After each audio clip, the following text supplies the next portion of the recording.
Hello, folks. Welcome to The Sacred Speaks. My name is John Price, and I'm your host. Let me introduce you to today's participant, and then I'll get to some housekeeping details, and we'll get started with the interview.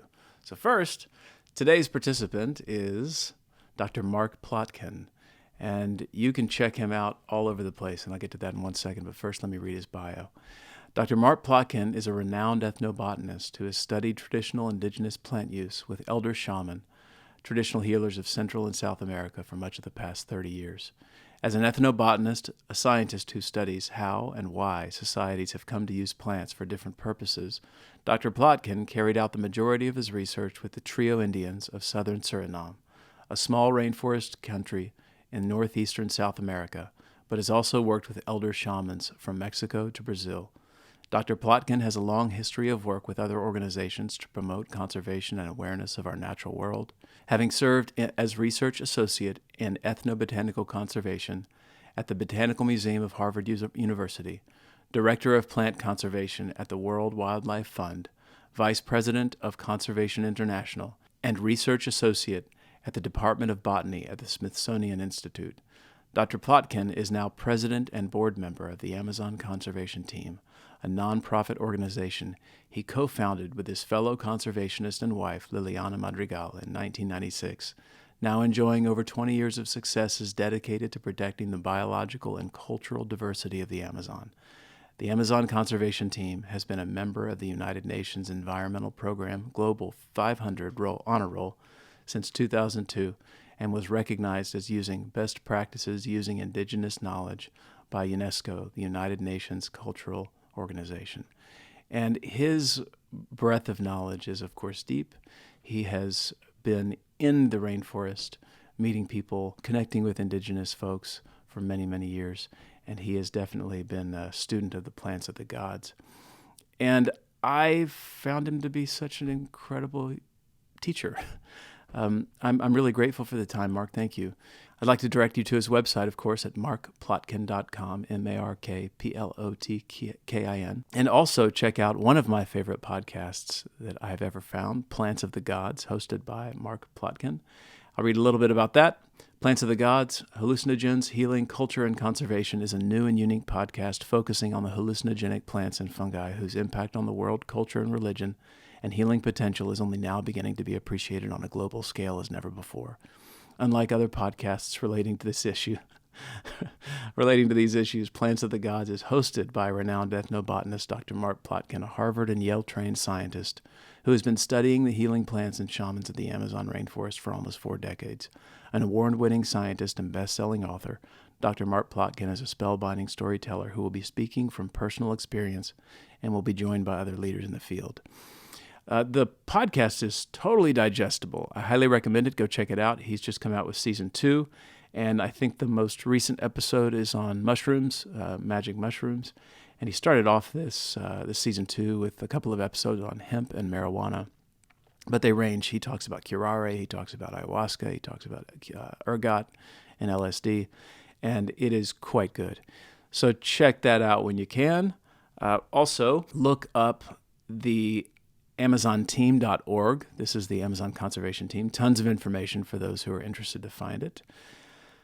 Other than that, I will look forward to presenting this interview very soon. But for now, let me get to some details for the podcast. First and foremost, the podcast is on video and audio. For those of you listening on audio, you can jump on over to YouTube and check out The Sacred Speaks on video now. And if you haven't checked it out, just go over and like it and share it, please. That would be really helpful. And for those of you watching on YouTube, do the same thing over on audio. Again, much appreciated. I have been interacting with a lot of you recently. If you're hanging in with the podcast, thank you. The YouTube channel is kind of lighting up right now. And it's really fun to hear your insight and your wisdom and to interact. I mean, after all, this is a very cool opportunity to create some community of seekers and people who are interested in this kind of material. So if this kind of podcast is something that you're interested in, come on and comment and share information and direct us to places. If you're watching this, check out some of the comments and look at some of the links that people share. This is really very cool to see the interaction. So thank you all for subscribing, for liking it, for sharing it, and for comments. I do check it out. I do comment, and I'm grateful. The podcast You can check out more on that at thesacredspeaks.com, thesacredspeaks.com. And I've got a ton of interviews. This is number 72. And so there's quite a bit of material to mine through. And if you're new, welcome. If you've been around for a while, I'm glad you're here. Thank you. What else? Website, yes. Oh, the theme music for the podcast is from Modern Nations Music. Check them out at modernnationsmusic.com. Also, the podcast is brought to you by the Center for the Healing Arts and Sciences. It's a boutique integrative practice that my wife, Leila Scott Price, and I started many years ago. And we're growing and expanding, and you can check us out at thecenterforhas.com, thecenterforhas.com. Also, we have a panel discussion that we involve all the clinicians from the Center for the Healing Arts and Sciences. Check that out at Get Centered. And you can just YouTube that. It's on YouTube. It's a monthly panel discussion where we talk about topics that people are bringing into our offices: anxiety, depression, racism, aggression, symbolism, and the like. So thanks for being here. Check that out. Thank you very much. And what else? I think that's it for now. So let's leave it there, and I'll give you the interview. Thanks for being here.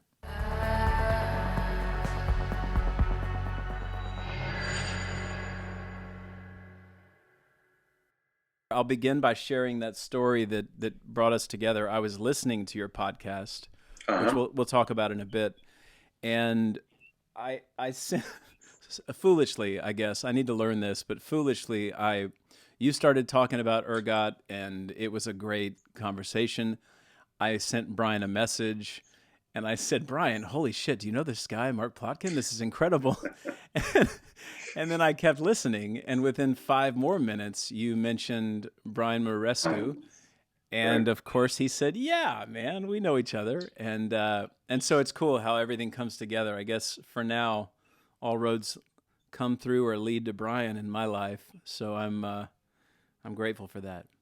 Well, I am too. I had a not dissimilar experience. We did a storybook map of the life and times of Richard Schultz, my mentor, which included his field notes, his actual specimens from Harvard, a map of his actual itinerary.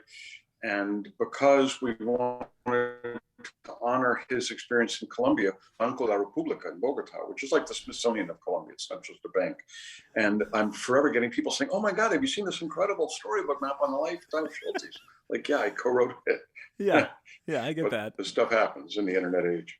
I ordered, just to promote it, I ordered Plants of the Gods, and I was going to take it on my recent camping trip to use, but it's just such a heavy book that it would have been weighing me down. But my plan is to accumulate more books like this to start identifying some of these plants. Well, it's heavy in many senses of the word. I consider it the most influential book I've ever read, because that's what got me thinking about plants and fungi as the basis and inspiration for culture, religion, history, art. And, Schultz was this very staid, a very formal-looking fellow, but he, to me, was the most, the greatest trickster in Harvard Square. And I mean that in the positive shamanic sense, that he seemed to be this very conservative establishment figure who was the one that, with the Harvard tenure, telling everybody Indians know more than we do. These drugs will expand your mind. And you compare him to Timothy Leary, who many people revere and many people don't. And Schultz did it from within the system, and I think ultimately had a much more positive impact because he did it through a scientific prism, even though ethnobotanically he was the ultimate wild man in terms of like, okay, you've got ayahuasca, pass it over. And so this is a guy who's been portrayed on screen, at least in part, by Sean Connery and Medicine Men, by Harrison Ford and Raiders of the Lost Ark. And this is a guy who never took off his Harvard tie in the classroom. So I just sort of love that multifaceted trickster aspect who inspired not only a generation of ethnobotanists, but people like William Burroughs, Ginsberg, Ed Wilson, who weren't students and weren't ethnobotanists. They were just inspired by the personality.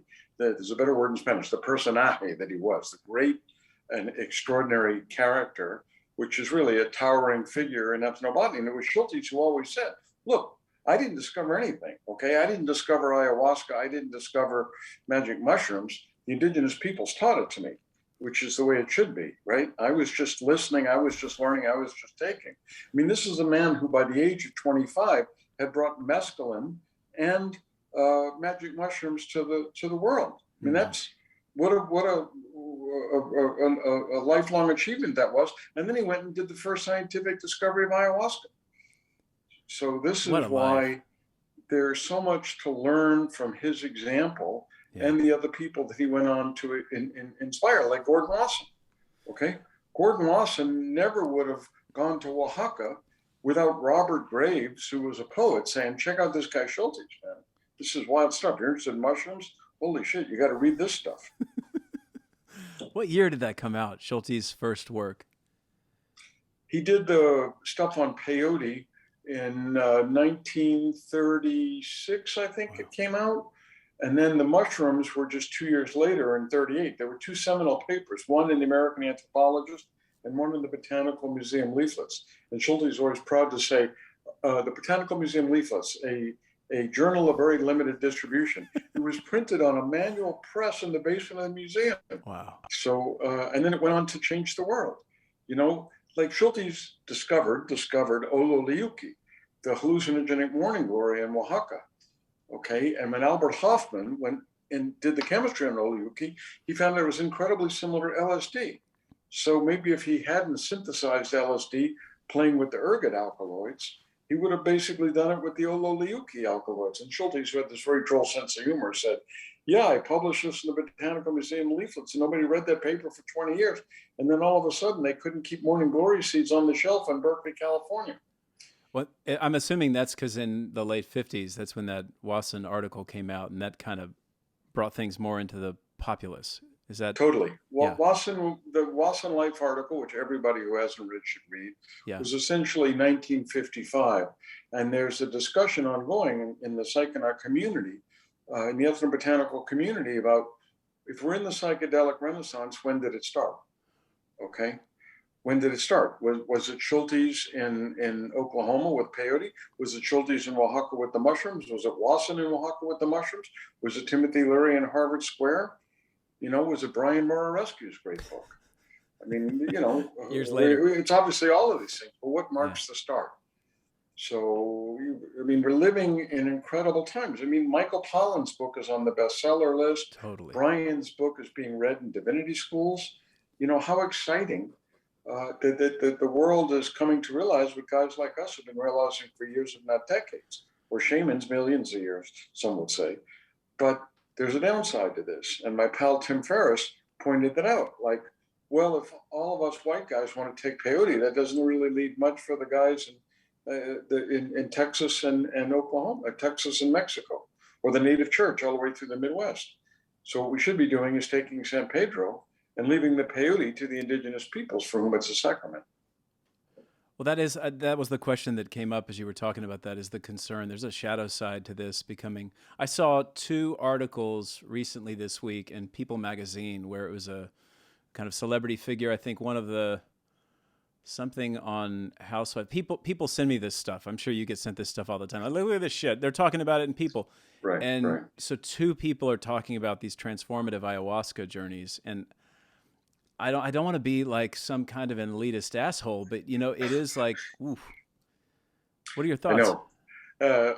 A couple of years ago, there was a headline in The Onion, which had a picture of a Kamsa shaman, which is a tribe that taught it to Schultz. And the headline over the picture was, Ayahuasca shaman dreads another weekend of guiding tech CEOs to spiritual oneness. Yes, that's right. Yes. Right? Okay, so you think this is hilarious, this is satire. And then there was a goddamn article about a month ago saying tech CEO took ayahuasca, claims it was a transformative experience because for the first time in his life, he finally understood Bitcoin. Oh, that's got all the buzz in it, all the little terms. It's all in there, but it's like, these are powerful alkaloids. They're taking a lot of ayahuasca because we work with the ayahuasca tribes, but it's like, I don't know, it's like discovering this favorite cool restaurant and all of a sudden all these knuckleheads pour in and it's not the same. And I mean, that's really kind of pedestrian to compare something so sacred as ayahuasca, but you get the drift of it. And these guys are, you know, they go to Esalen and they get in the hot tub and they think they're a shaman. Yeah. Right? Yeah. I did the commencement address, oddly enough, at a medical school about 10 years ago, and I cited one of the teachers, one of the great shamans of the Ngano people. And I asked him how long it took him to become a shaman. He says, well, in your years, I'm 92. I started drinking the Remedio when I was 5. So he says, you guys study medicine for 3 years and think you figured it all out. Child's play. Total. Which you're hitting on all the things I actually want to get into. But this reminds me of that kind of narrative, that dual narrative in these kind of psychedelic structures where we have the Timothy Leary approach and the Aldous Huxley approach, and there seems to be, I kind of default, of course, to Huxley. I really like his writing, and I like his measured stance. You know, it has a certain sacredness to it, as opposed to this, let's just everybody get high. It's just a different attitude. Right, but what people fail to remember about the doors of perception, what do they remember? Jim Morrison, that's what they remember about the doors of perception. That Huxley took mescaline, okay? The powder or the pill, whatever, but just the alkaloid. He didn't take the peyote, okay? He didn't take the San Pedro. So when you have all these psychonauts saying, oh no, I've got to go there and eat the sacred cactus, the peyote, well, some would say the psychedelic renaissance was launched with Huxley. There's a compelling case to be made for that. And here was a guy taking the alkaloid. He was not taking the cactus. There was no shaman there. It was in some stupid house in Westwood in LA. So that this brings up the whole question of, you know, what's the real experience? Now, I don't expect everybody to be trekking off to the jungle and finding a traditional ayahuasca shaman in a very remote tribe. That's just not doable.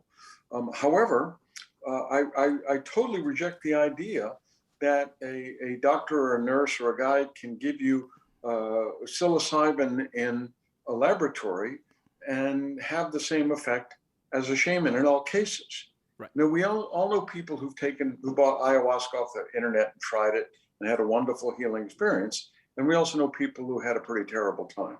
Yes. And I've had bad trips on ayahuasca, but always under the care of a shaman who could bring me back. So that I always try and make the point that you really got to do this under the influence and the under influence of a guide. You know, Leary very famously said, hallucinogens are really about set and setting. He missed the most important S, which is shaman. And, you know, all of us who've taken mind-altering substances on our own, it's a throw of the dice, right? Yes. I don't worry as much about people smoking too much dope as I do taking too much opium. Right, for obvious reasons. But the point I'm trying to make here is that these are like shamanic scalpels, okay? And a scalpel can cure you, and a scalpel can kill you. And why, if somebody says, oh, ayahuasca can cure your depression, why would you run off and take it yourself? Any more than somebody said, hey, a scalpel can be useful for healing. You wouldn't go out and do surgery, right? You need to know somebody who knows what to do with this stuff. And when people ask me, well, what do you see as job opportunities? You know, we're in this world of uncharted waters. And I said, well, for your generation in college now, I see two. The greatest opportunity for the future, tattoo removal. Mm-hmm. Okay. That is going to be a booming business. Mm-hmm. Number two is going to be guides. Guides under the influence of these fungal and botanical mind-altering substances. Because one of the great things about these compounds is they can cure you when you're not sick. Yeah. Okay? It's like preventative medicine, which is totally anathema to the way Western medicine typically works. I mean, we're getting more into it in terms of exercise and diet and stuff. So also the issue that you can take it once and you can get better in some cases, which really is not the kind of thing the pharmaceutical industry thrives on. So I think people that have an interest in this stuff, people that feel a call to heal, there's just not enough guides out there. This is going to boom.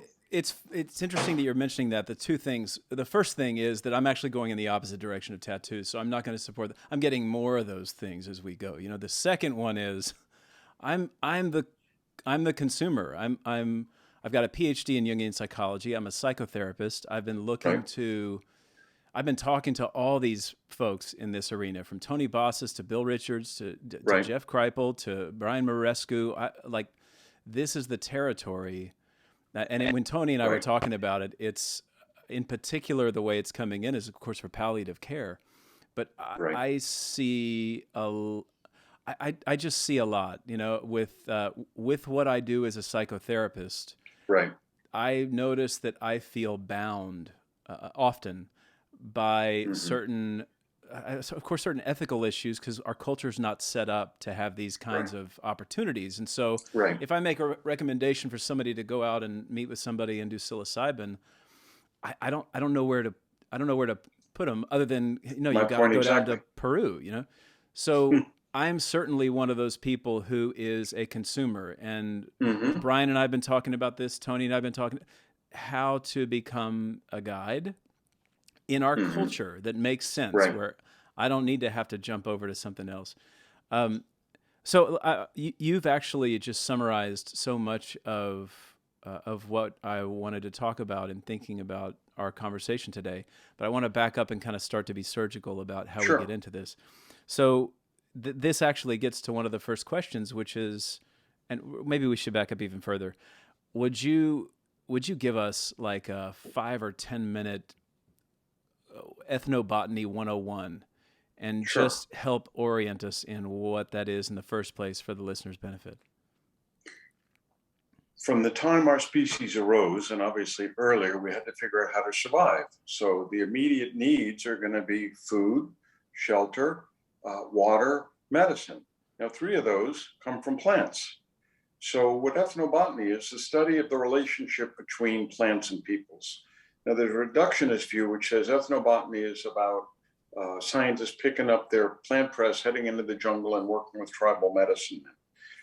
That's definitely part of it, and perhaps the most romantic and interesting and archetypal image. But I think studying a farmer in a cornfield in Iowa is ethnobotany. It's people and it's plants.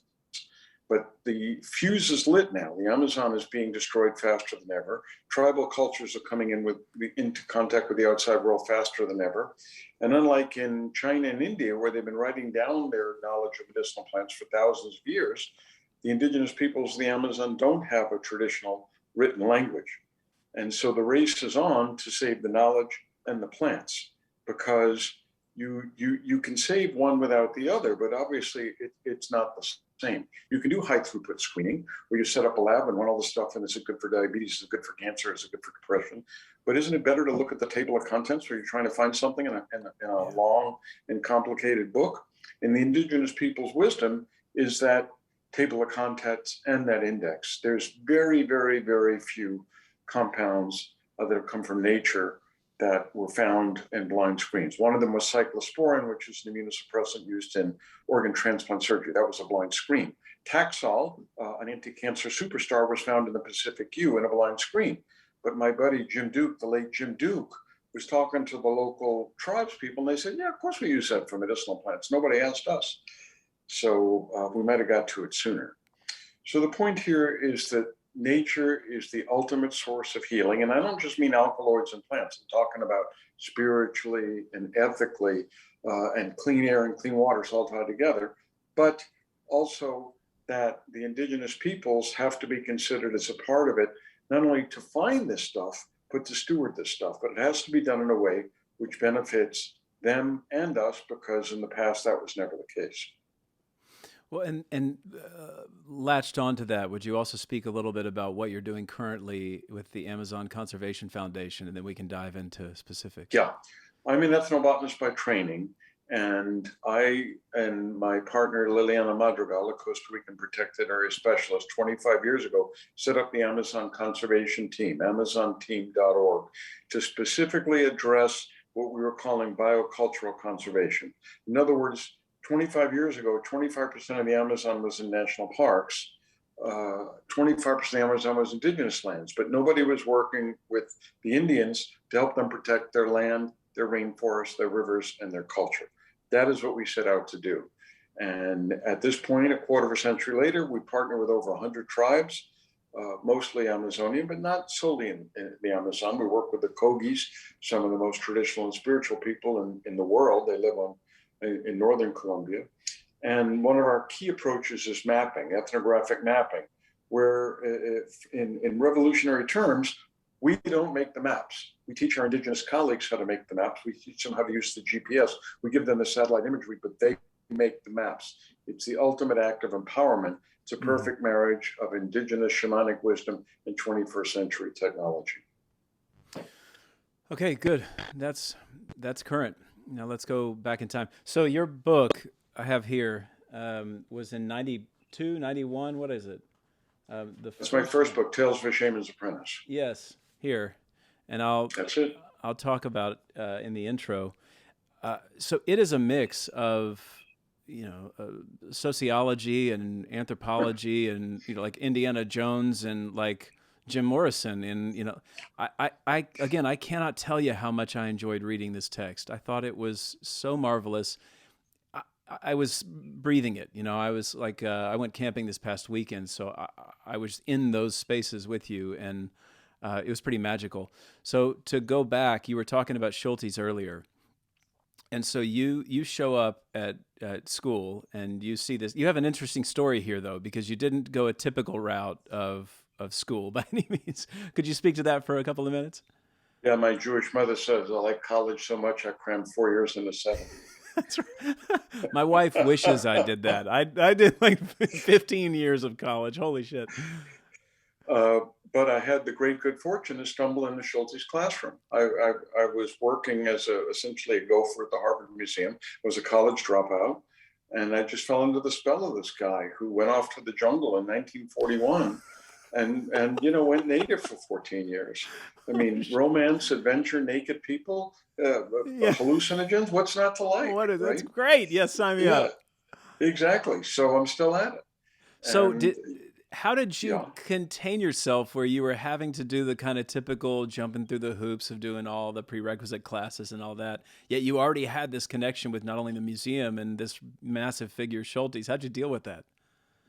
It was just a question of perseverance. And Schultz didn't hold the iconic role in culture then that he holds today. I mean, he was a legend on campus. But, it wasn't until people kind of looked up and said, wait a minute, inspiring Allen Ginsberg, he's hero to Ed Wilson, portrayed on screen by Harrison Ford. Like, this is even more special than we thought. And he was just this quiet, unassuming fellow. It wasn't one of these chest beaters like I have Harvard 10. I remember once I was at a road stop, in a truck stop in Brazil. We were looking for rubber. He found a new species going down this terrible new Amazonian highway, 40 miles an hour. And we stopped to celebrate at this terrible Brazilian truck stop. And he started telling jokes in Portuguese. And the truck driver looks up and goes, hey, you're pretty funny. What's your name? And everybody at the table was like, oh my God, this lowly truck driver. That's the great Harvard professor. What his name was? And Schultz said, Ricardo, what's yours? That's who he was. Wow. So another time I was in the Harvard Coop in the Harvard bookstore, and was getting some pictures developed, and the guy couldn't find the photos, remember photos, and he said, it's just some rainforest pictures. And he goes, rainforest pictures? Do you know there's a guy here, like this totally famous dude who went to the jungle for 15 years and took all these hallucinogens? And there was this Colombian botanist with us, and she goes, that's him. Indiana. So, yes. Yeah. So how did it go? Like, you started getting into this. I mean, how soon from when you were doing your school was it that you ended up in the Amazon? Well, it wasn't as straight a path as it may seem. I was working at the museum to put myself through night school, take all Schultz's classes, and they're running an expedition to Haiti. And they were doing this project studying the process of evolution by studying all the lizards on all the different islands. Lizards are a lot easier studying than humans, right? So they sent me down to Haiti with this group, and it was just me and a bunch of graduate students. And they're trying to catch these fence lizards with loops and nooses and traps. I'm like, shit, I grew up catching these things normals. Boom! I caught more before lunch than they had caught the whole week before. And they said, finally, we know what this guy's good for. He's an ace lizard catcher. So they started sending me all over in search of these, hard to catch lizards. And that was my ticket to the Amazon. Where'd you grow up? New Orleans, Louisiana. Oh, that's right. I recall that. Yeah. Catching lizards all over the place, huh? Yeah, I mean, it's a subtropical paradise. You know, if you're Yeah. interested in if you like the heat, I mean, people say to me, "How do you work in the Amazon?" I mean, you know, it's hot and there's mosquitoes and there's political corruption. Like, hey, man, I grew up in Louisiana. Yeah. I'm in Houston. Um, I'm on the third coast with you. you understand? I sure do. So, Okay, so now you said a term earlier, and again, back to 101, you said alkaloid, and I want right, to interweave some of these terms in through our conversation. sure. Would you speak to some of the chemical aspects of what you do? Alkaloids are a class of chemicals that have a similar structure, which contains nitrogen. They are very biodynamic in the human body, and they cause some effects. Caffeine is an alkaloid. Strychnine is an alkaloid. Uh, Ayahuasca is based on alkaloids. And the reason they're so well known and studied, even though there's a lot more to learn, is they persist. When we went back and looked at the ayahuasca that Spruce collected in the Amazon over 100 years ago, they were still active. When we looked at the Kirari collections of Waterton from British Guiana over 150 years ago, they were still toxic. So this is why alkaloids are a mainstay of their medicine and a mainstay of our medicine, because we're able to collect them. And there's things in the Amazon which are much more ephemeral. For example, I could take you into the jungle and slash the bark of a croton tree with my machete, and the sap would come out red, and then it would turn orange, and then it would turn yellow, and then it would turn white. You know, there's some wild ass chemistry going on there. Okay. So a group called Napo Pharmaceuticals has developed a new drug for AIDS-related diarrhea based on this compound, because the indigenous peoples in the Western Amazon are using this for diarrhea and other problems. But there's so much of what you talk about. So here's the when we're staying on chemicals, of course, I want to talk about Western medicine and set up a bit of a discussion between Western medicine and more indigenous Mm-hmm. medicines.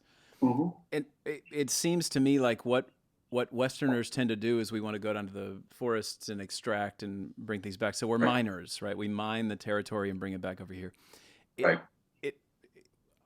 It seems like everything would be better, right, if we could use that term, if we would learn from the relationship that the indigenous folks have with nature, plants, and I mean, although that cat's probably out of the bag. So I'm sure that's ultimately incredibly frustrating for you to be over here, over there, and the culture shock that comes up as a result. I think part of the challenges of this type of work, when you're working with other cultures, whether it's indigenous peoples in the Amazon or wine peasants in France, is to be able to go back and forth and be at home in both. And yeah, I mean, I wish that everybody who had a problem or wanted to experience it could go to the Amazon and take ayahuasca in a completely traditional setting, but the demand's too great. Right. You know, you look at Huautla, the center of the mushroom cults, and you see all these gringos walking around with plants of gods going, now I want to try this, now I want to try this, now I want to try this.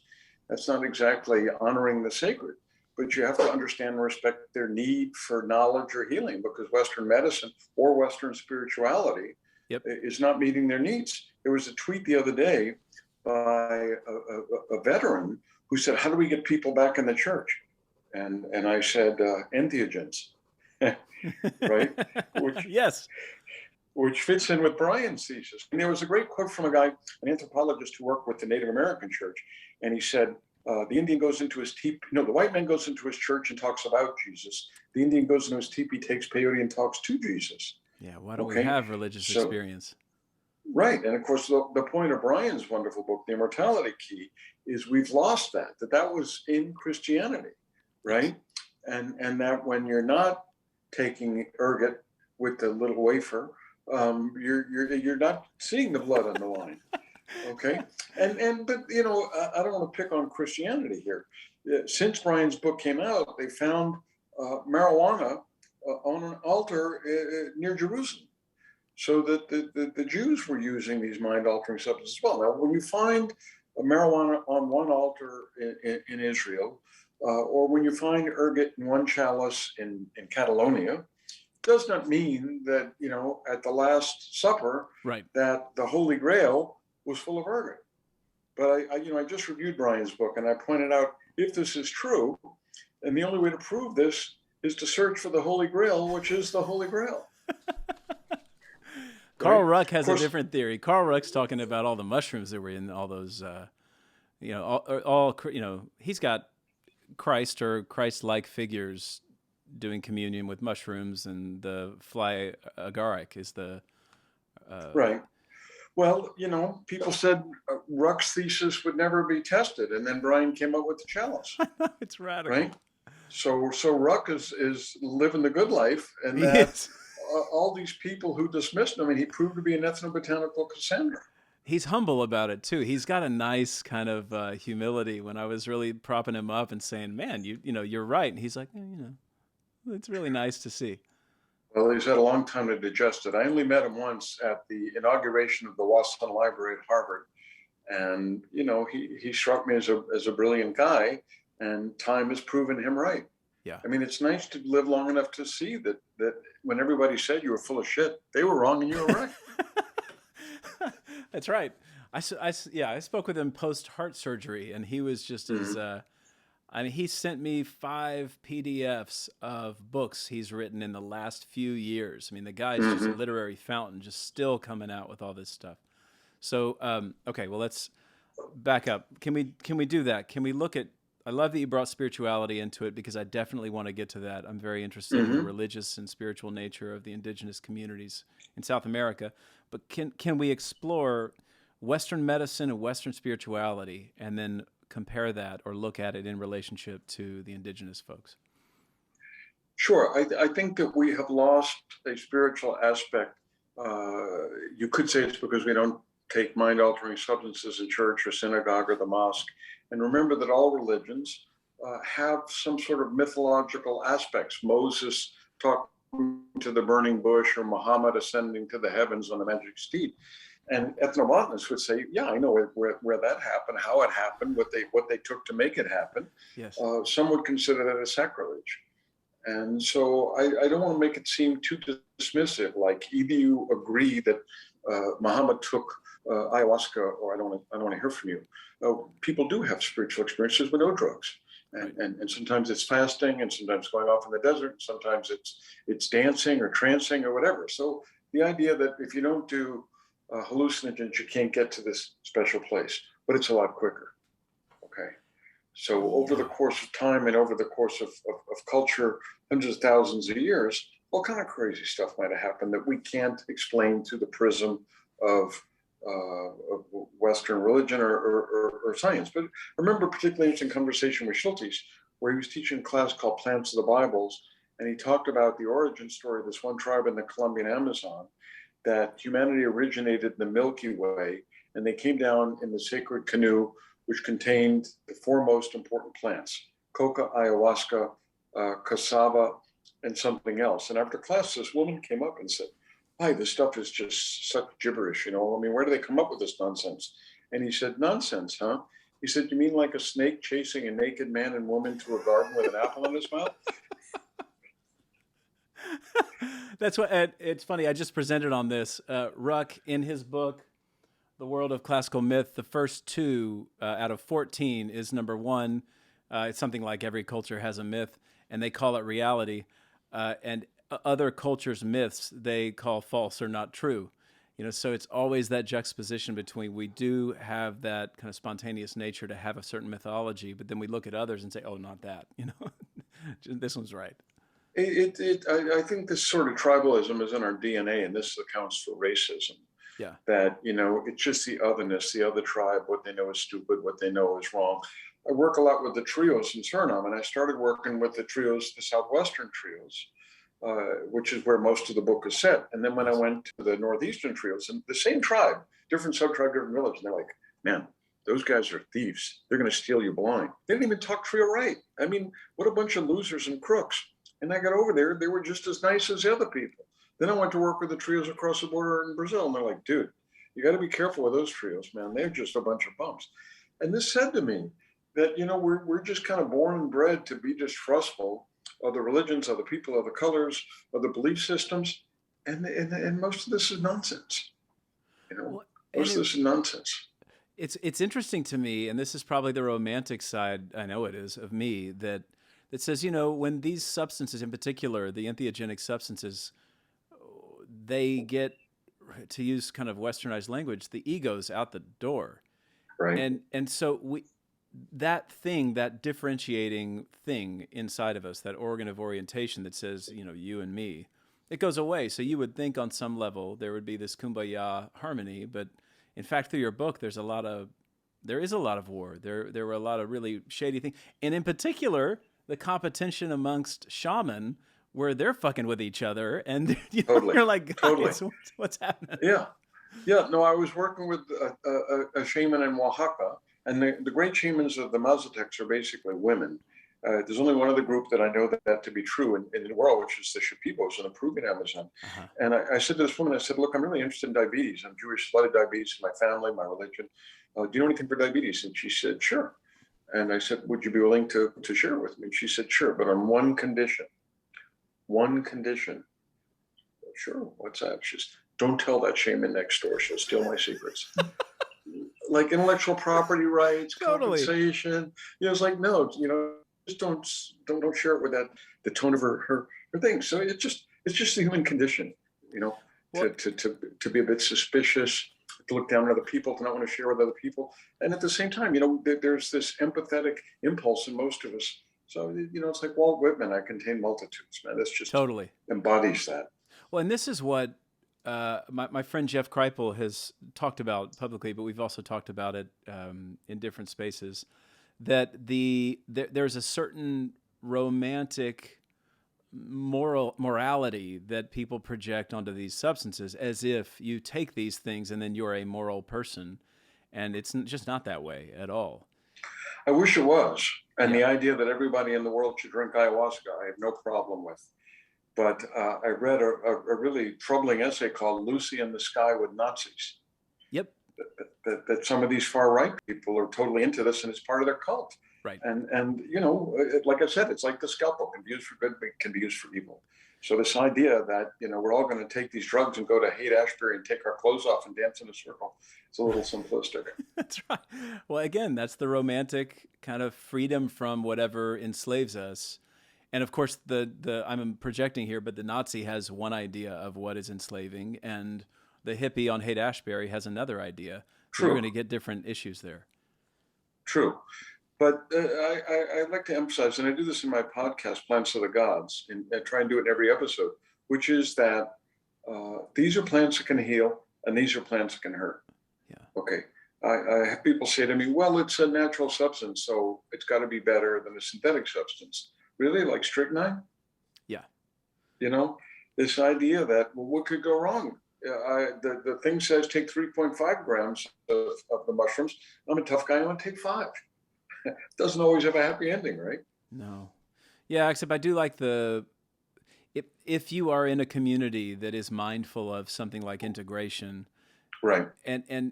But we do this in psychotherapy. I mean, somebody has a trauma, and it's how you integrate or work through the trauma, which is why a guy like Bill Richards would say there's no such thing as a bad trip when you are able to explore it in a safe container, which, I don't know, I guess that's our modern day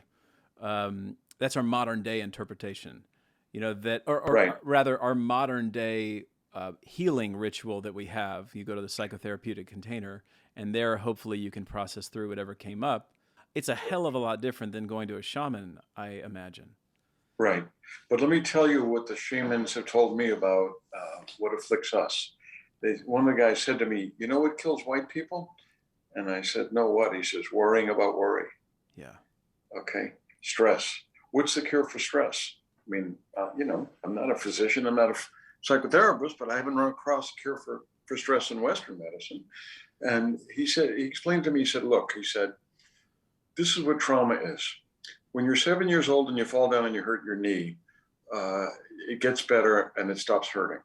When you're 47 years old, you fall down and hurt your knee, it gets better, but it doesn't stop hurting because your mind is holding on to it to punish you for the stress in your life, for something bad you did, whatever. And with these entheogenic substances, I can let you let go of that. I can pull it out of you and throw it away because you can't do it yourself. And that's what a lot of people don't get. Okay, so then two threads here, because you've got, first person, the shaman is saying, I can help you do that. Then you hear Right. a lot of people talking about things like, well, the medicine, right? Grandmother ayahuasca is helping this. Would you speak a Right. little bit about both? Like, what's the active participative aspect of the shaman versus the inherent medicinal value of something like what they say grandmother ayahuasca? Well, my buddy Glenn Shepard, who's one of the greatest ethnobotanists of all time, has pointed out that in Western medicine, we tend to dismiss the placebo, Yeah. whereas shamans enhance the placebo. Interesting. And that if it works, why not use it? I mean, look, if I have appendicitis, I don't want somebody trying the placebo effect on me, right? I want a surgeon. Right. But for many of these problems, like stress-related, insomnia, acid reflux, if the placebo works, I prefer that to surgery. And so these are masters of the placebo effect, which should be seen as medicine versus placebo, because they're using both. Okay. And you think you're going to get better, and you see the ritual, and you hear the sounds, and you hear the music, and maybe you dance with them. And it is a curative ritual versus going to see my doc, who's harried, who's late, who comes in, says, what's the problem, writes down a script, gives it to me, and leaves. 15 Okay, minutes. I'm not getting much TLC there. Right. And so when you're spending all night with a shaman who prays over you, who does energy work, laying on of hands, limpieza, whatever, massage, blow smoke on your face, you're getting a lot more TLC than the typical 7-minute in a Western clinic. So the performative aspects of that are part of the healing process, and then they give you the medicine. Okay, it's like the best of both worlds. So I've had people say, well, how can they cure you doing all this mumbo jumbo? I'm like, well, I don't know, but sometimes it works. Yeah. Right. And also, I think it's a mistake to be too dismissive of the placebo effect in our own culture. Totally. Okay, if you give me a prescription, I go to the pharmacy and the pharmacist is wearing a white coat. Why is the pharmacist wearing a white coat? Pharmacists don't do jack shit. They take pills from one bottle and they put it in another. So the old days where they were mixing powders and potions and stuff, but you go there and you see the pharmacist in a clean white coat, you think medicine, healing, I'm getting better. Imagine if you went to the pharmacy to get your script filled and the pharmacist had, dirty dreadlocks and a dirty Grateful Dead t-shirt and dirty toenails, right? Medicine would be the same. You'd go running out of there. So that more placebo, the better, but we shouldn't be using the placebo, just like we shouldn't be using shamanic medicine when what you need is Western invasive high-tech surgery. Yes. The problem is people, to a carpenter, the hammer is his only tool. So if you go to a physician, I'll give you a personal example. There's nothing to do with shamanism. I injured my foot, and a friend of mine saw me limping and said, I know the Washington Redskins doc.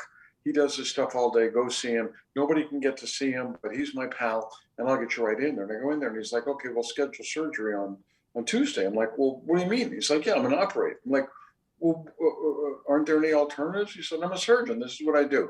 I said, I want a second opinion. And a couple of days later, I was drinking with a friend of mine who was a trainer. And he said, take off your shoe, which I did. And he said, you're plantar fasciitis. He says, just let me tape it. You'll be fine.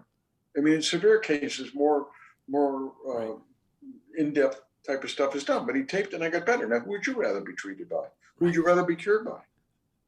Right? If you're a hammer, right, everything's a nail.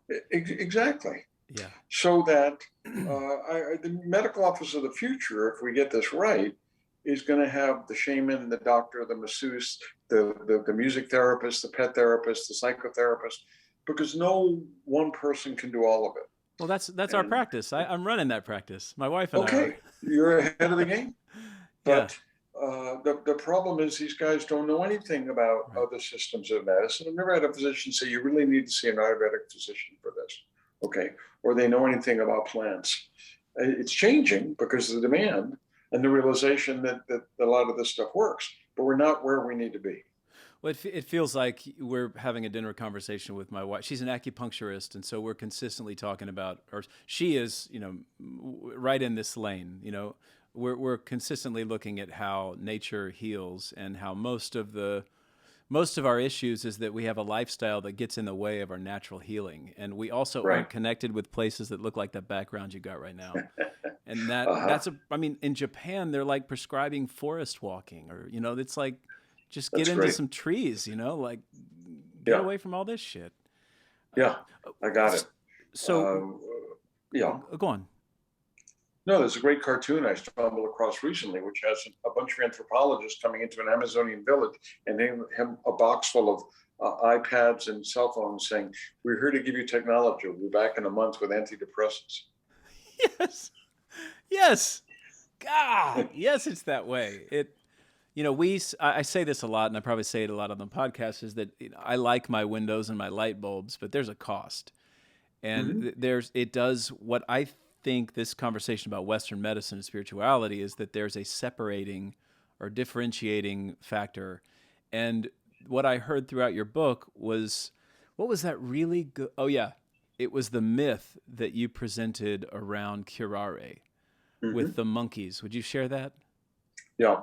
Well, when I asked the trios where they got curare, which is arrow poison, which has become important in Western medicine as a surgical anesthetic, they said that it was given to them by a harpy eagle, which is the most powerful raptor in the forest and sometimes a symbol of the shaman. And the harpy eagle said, be careful how you use this. It's a poison and don't overuse it. And this guy was out hunting and he was hunting howler monkeys. And there was one howler monkey left, which said, "Don't shoot me. You have enough already." And he shot the howler monkey and she fell down dead and turned into his wife. So that it was, to us, it sounds like, a silly myth and stuff like that. But what it really was is social control about why they shouldn't hunt. And many of the time I've had people tell me stuff, which was essentially an allegory. I was working with a film crew and the shaman was treating this guy and the cameraman said, what's he treating the patient for? And the shaman said, the patient's body has been invaded by this tiny invisible spirit ant, and I have to treat the patient to kill that tiny invisible spirit ant or multiply and kill the patient.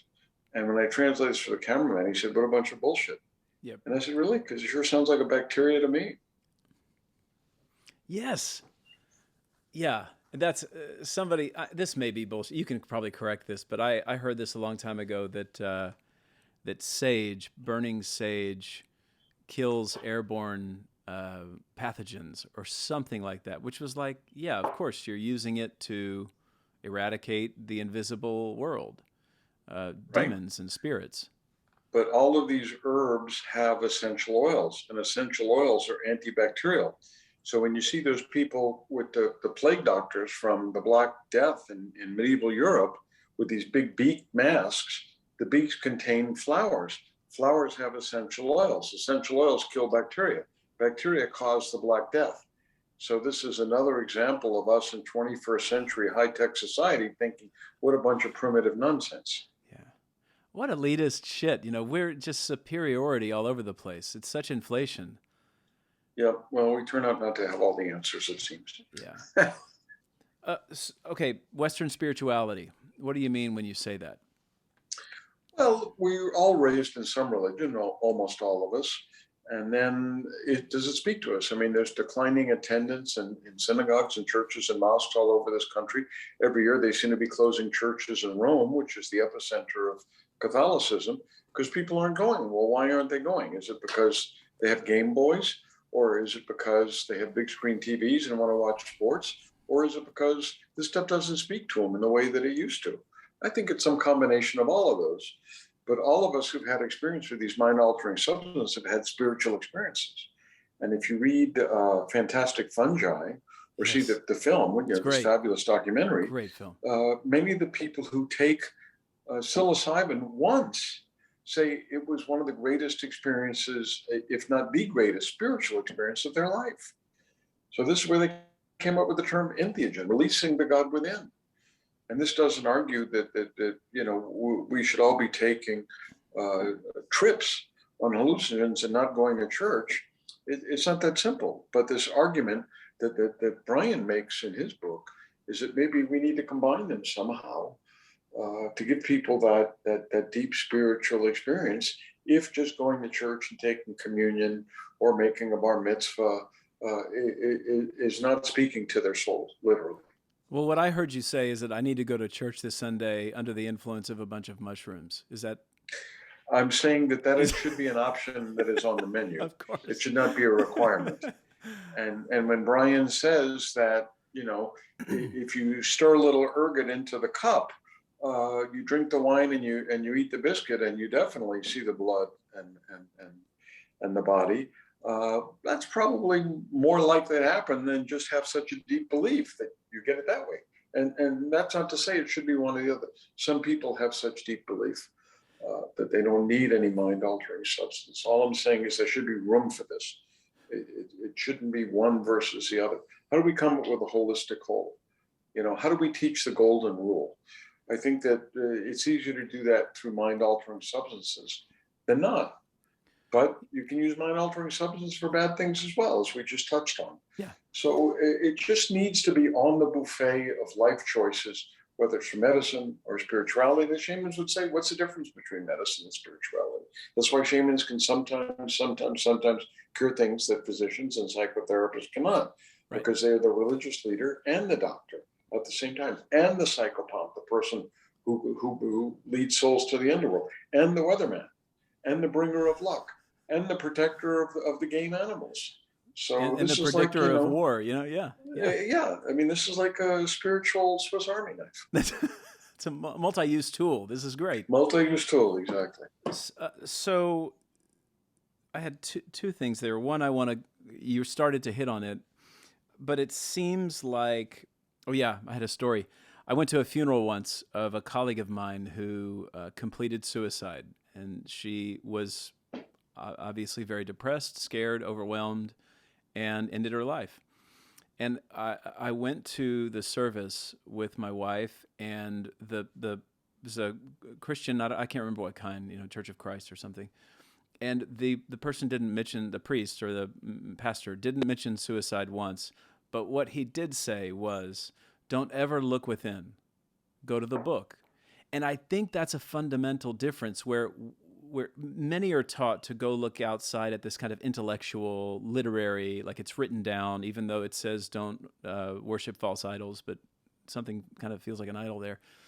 And what happens, I think, in whether it's Eastern medicine or it seems like indigenous medicine, is the imagination is not relegated to something that's epiphenomenal, some kind of like the imagination as some consequence of a network of neurons, but that the imagination is actually something that's fundamentally human.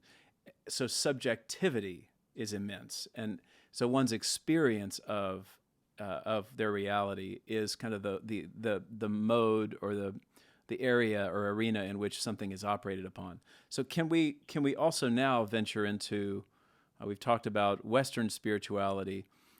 I wonder if you could share some stories or ideas about what indigenous, in particular, of course, Northern Amazonian indigenous spirituality looks like, feels like, acts like.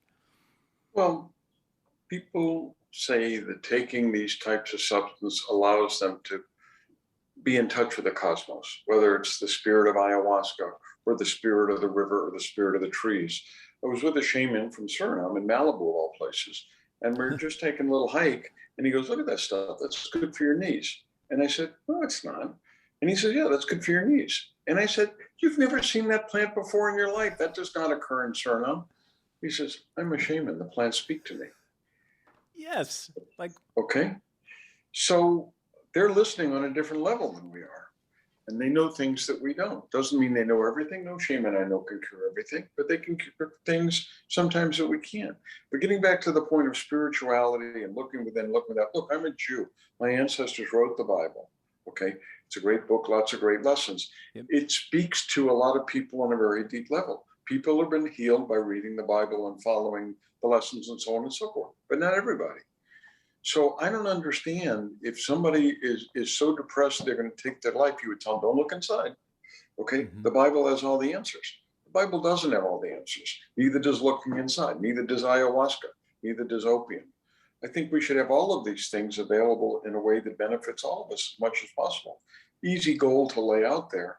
But Bill Maher once said, yeah, the Bible, written 2,000 years ago by men who knew everything, but they didn't know where the sun went at night. Okay. That's right. So this is not to mock the Bible. This is to say that no shaman, no book, no religion, no psychotherapist, no ethnobotanist has all the answers. And let's honor these other options. And what worries me and the people at the Amazon Conservation Team is how this is all being destroyed very fast. I mean, we're burning potential new wonder medicines for what? For firewood? Mm-hmm. Really? Is that a good use of it for making soy fields to sell cheap tofu to the Chinese? Is that a good use of it? I don't think so. So we want to keep our options open. You know, I've been accused of saying Amazon has the answers to everything and can cure all illness. I never said that. I don't believe that, but I do believe there's other stuff out there. I'll give you an example. I was giving a talk to a group of shamans in the northeast Amazon, and I showed a picture of the green monkey frog, you know, combo, which you can buy it on the internet. And he said, "Oh, we have that frog here." And I said, "No, you don't." And he said, "Yeah, we do." I said, "I've been working here 30 years. I've never seen that frog." He says, "It's in the treetops. You're a botanist. You don't climb the trees. It's up there." And what do you use it for? Well, we use it for divinatory and hunting medicine. Okay, they take it and they can see the future. Wild stuff, but this has been reported time and time again with Campbell from the first accounts by Peter Borman, the former editor of High Times, who I'm proud to call a friend. And I said, "Well, I've been here 30 years. Why didn't you ever tell me that?" He said, "Well, you've been here 30 years. You never asked me." Okay. True story. And he said, "And we have another frog that we use for the same purpose." Now, the way things work in nature is, you know, Banisteriopsis caapi is the classic ayahuasca vine, but you have other species closely related which have the same compounds in it. So I found out what this other frog was. It wasn't even the same genus, and it didn't have the same hallucinogens in it. The point here being that people think, okay, we've got ayahuasca, we've got mescaline, we can burn down the rainforest, we got it all. We don't have it all. There's other stuff out there. What are your thoughts about what's happening with DMT currently? You know, I don't wander into the legal field. I don't wander into the business field. How do you compensate people and stuff like that? They're talking about companies going public to the tune of $3 billion. And, you know, what should be legal, what shouldn't be legal. I'm a conservationist, and my interest is making sure that the stuff's protected, the cultures are empowered to protect themselves, protect the forest, protect the frogs, whatever else. Patent issues, dosage issues. I'm not an expert on that. Mm-hmm. You know, I'm just a layman when it comes to a lot of these issues. And I don't make the mistake, which a lot of people that I know make the mistake. It's like, well, if you're the world authority on peyote, you can speak about iboga. Well, there's some stuff that relates, but you really don't have the same base of knowledge as you do on these things. I want to hark back to the point I made earlier about Huxley and mescaline, and that we need to think about our impact on the environment. Don't tell me about how you're one with Mother Nature and made love to the goddess of the river in the ninth dimension if you had to kill a bunch of endangered frogs to do it. Mm-hmm. Okay? Let's focus on what's renewable, sustainable. Let's think about giving back. It's not all about you. That's supposed to be one of the lessons of these things, right? It's all connected. We're all one. Be nice to Mother Nature. And then they're pulling stuff up by the roots. Mm-hmm. You seem to masterfully move into these cultures. It shows up in your book that there's a lot of mistrust and a lot of years, many years of trauma by people coming in and mining or invading or taking advantage of a lot of these folks. So how did you find, well, I guess the real question is, how did you create such meaningful relationships with folks that didn't trust you? Relationships take time, and that's the human condition. People, look, I grew up watching Tarzan movies with Johnny Weissmuller, and he would go in the village and say, "Take me to your leader," and they would be buddies and dance around the fire. It doesn't work that way, okay? It takes time. But again, you know, it's not just looking at indigenous peoples and think, okay, how do we get them to do our bidding or fork over the plants or whatever. It takes time. The shamans have been working for 38 years, and they're still showing me new plants. That's great. You know what the bad news is? It means they're still holding back. So this idea that you or me get dropped in a tribal village and our advisor says, all right, get all that information. I'm coming back in a year and I'm taking you back and you can write up your thesis.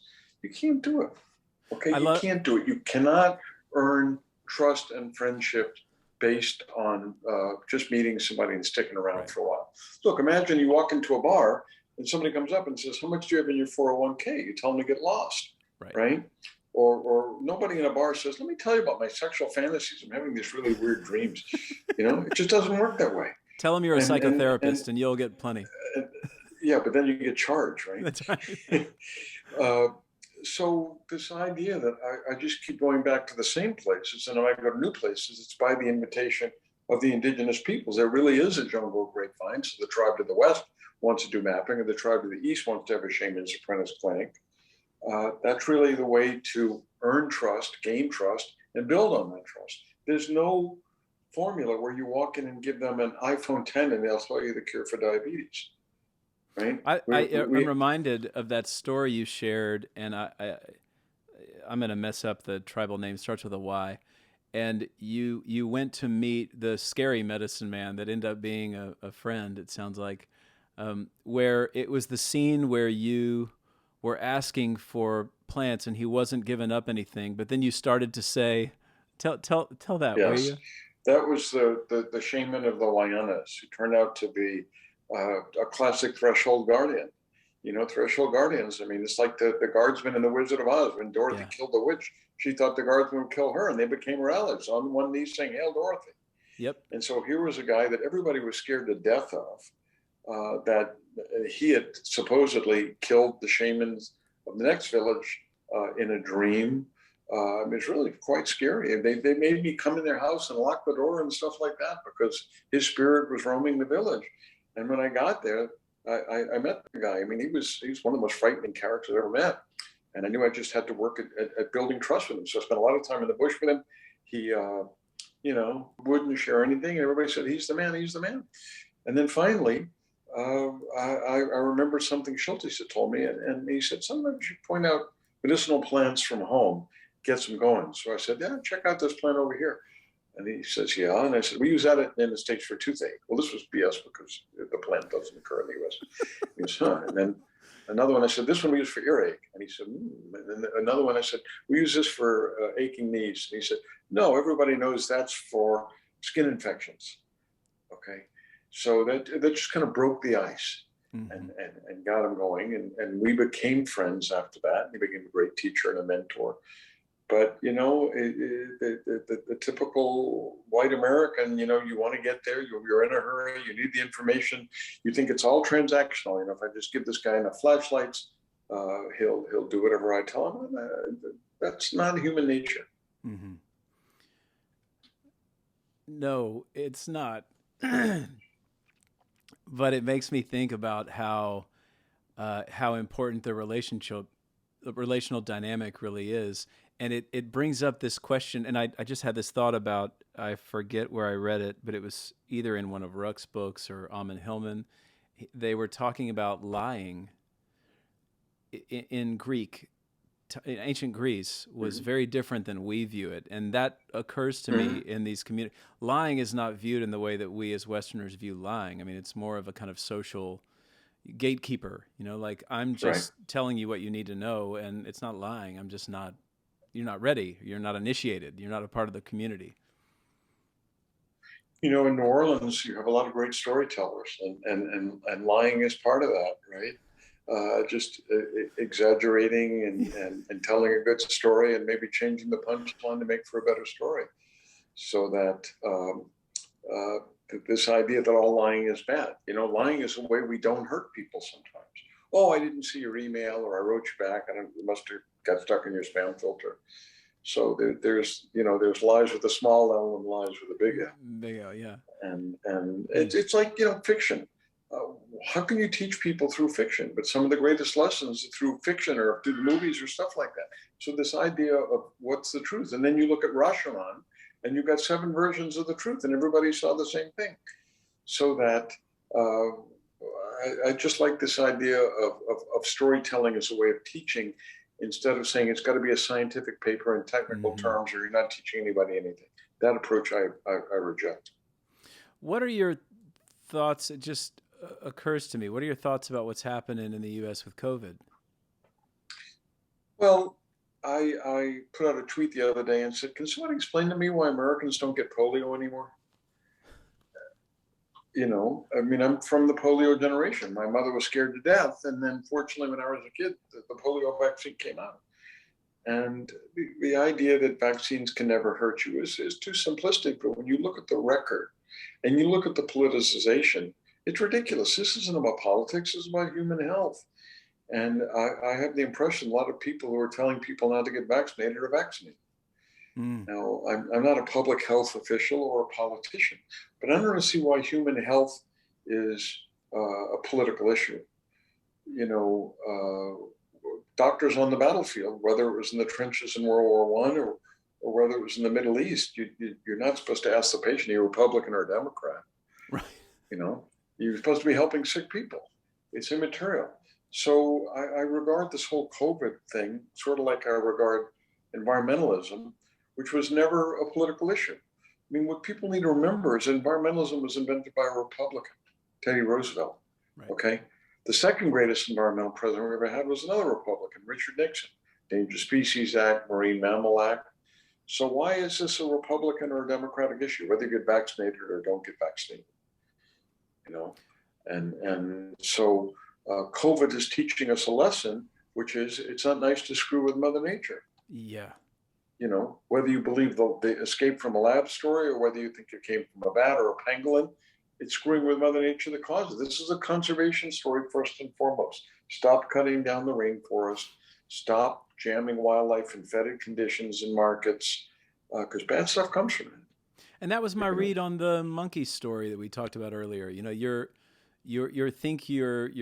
killing something out there, but it's something that's related to you in a deep way. And it's a cautionary tale about you aren't aware of the kind of devastation and consequences that you're bringing about that will inevitably affect you personally, but you're imagining on some level it's something other. Back to that other thing we were talking about. I got to say, it reminds me of that book, Everything I Need to Know I Learned in Kindergarten. Kindergarten, sure. Right? What's the lesson here? Don't make a mess. Yeah. Okay. Be nice.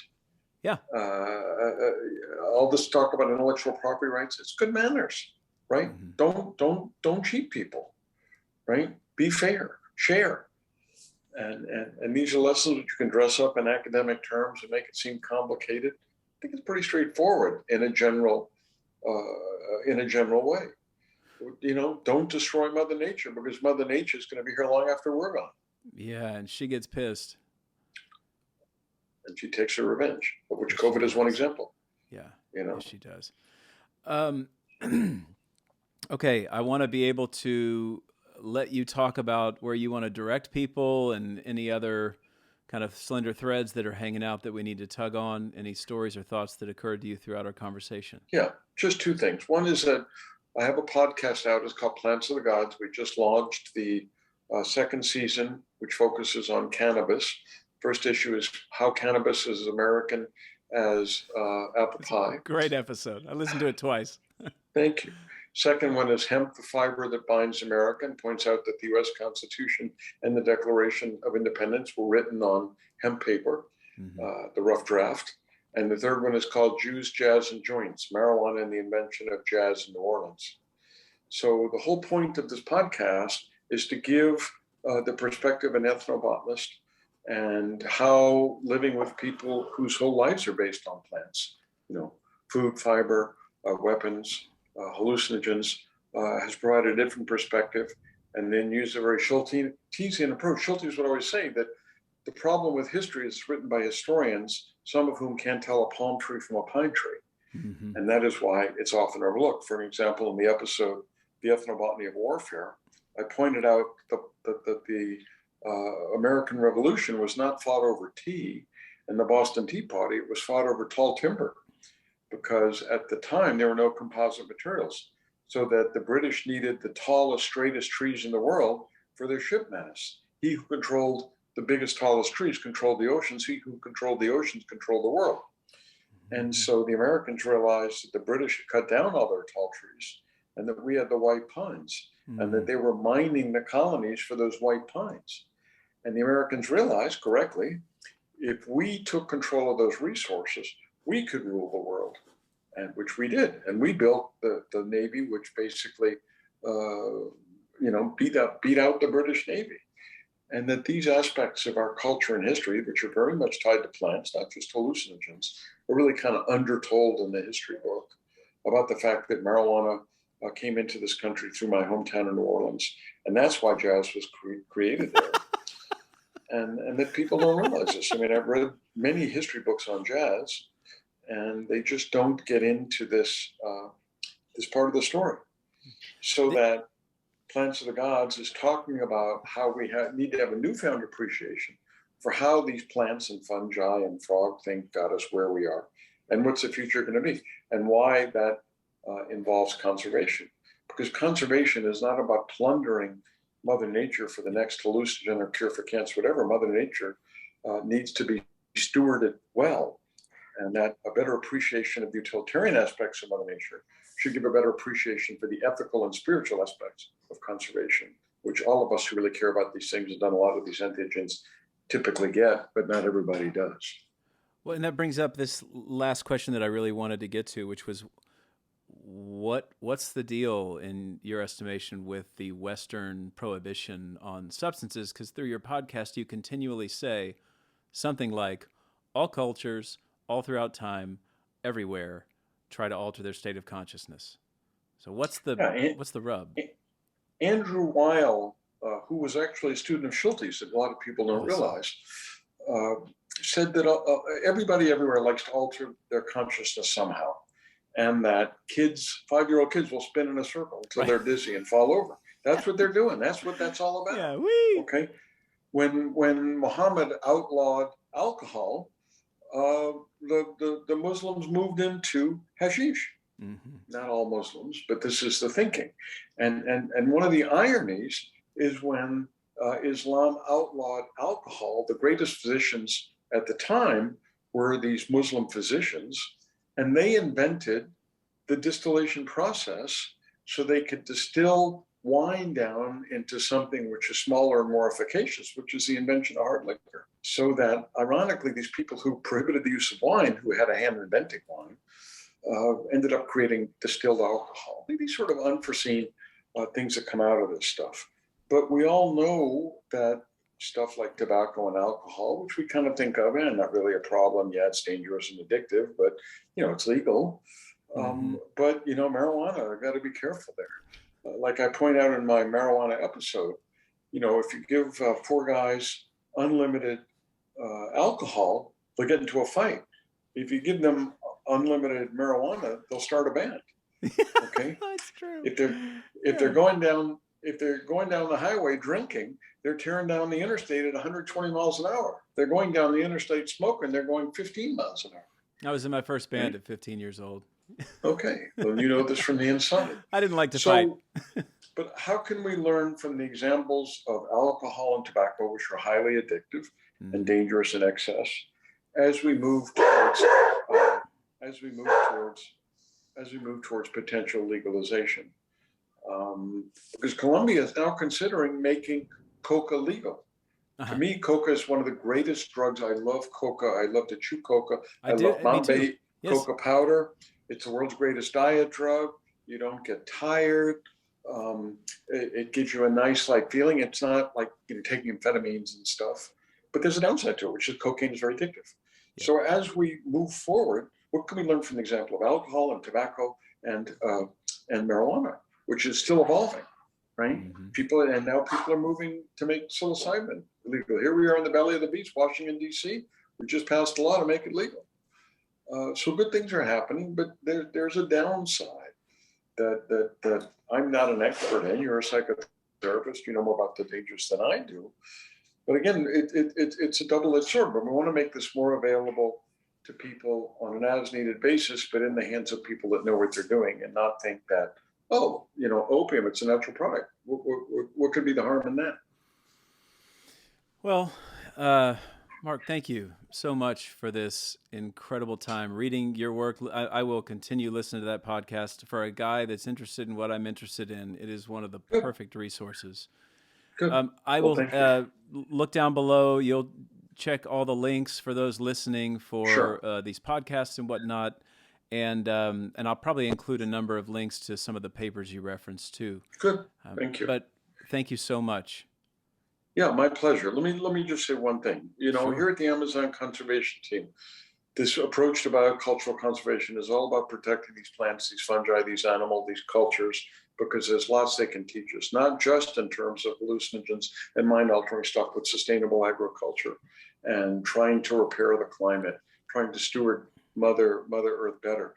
What many fail to realize is conservation is not about protecting endangered species. That's a small part of it.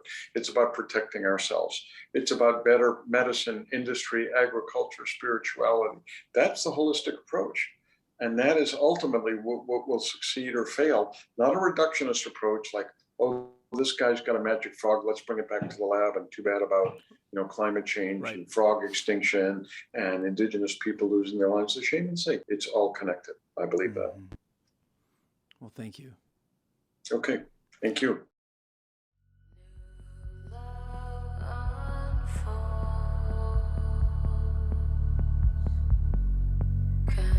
Controls your dreams, persuade